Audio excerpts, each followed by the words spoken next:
Hi guys, it's Kelsey here.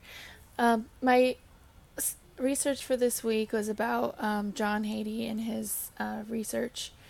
He came out with a huge study in 2009 about all his research, and he had over 80 million students involved in all these meta studies. He's written two books, one called The Visible Learning and the other Visible Learning for Teachers. So his research is all he basically founded the Visible Learning, which is I'm going to read a quote from the Visible Learning website to give you an idea of what it's really based off of. It says, visible learning means an enhanced role for teachers as they become evaluators of their own teaching. Visible teaching and learning occurs when teachers see learning through the eyes of students and help them become their own teacher.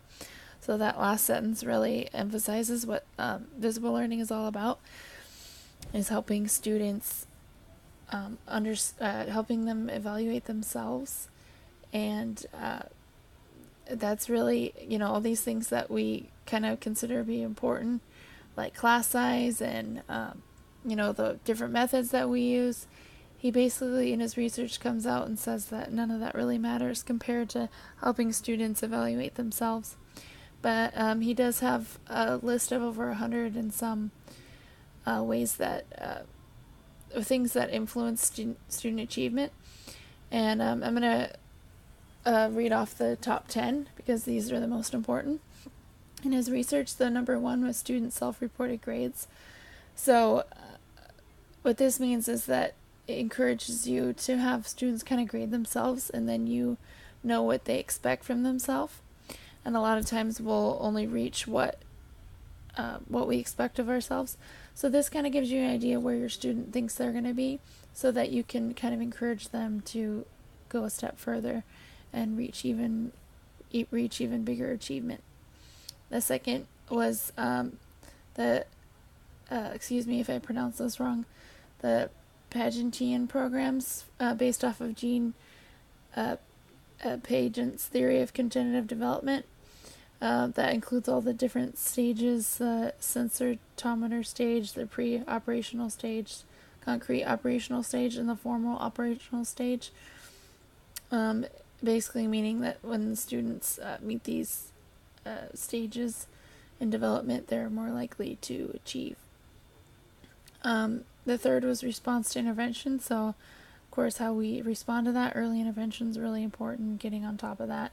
Fourth is teacher credibility. We don't really think about this that much, but what our credibility is, even with our students, if they don't expect to learn from us, then they might not, because it's kind of a self-fulfilled prophecy. The fifth is providing formative evaluation, which we've learned about. Six is micro teaching. The seventh is classroom discussion, which is that's pretty self-explanatory. 8 is comprehensive interventions for learning disabled students. Again, kind of reminding us it's important to have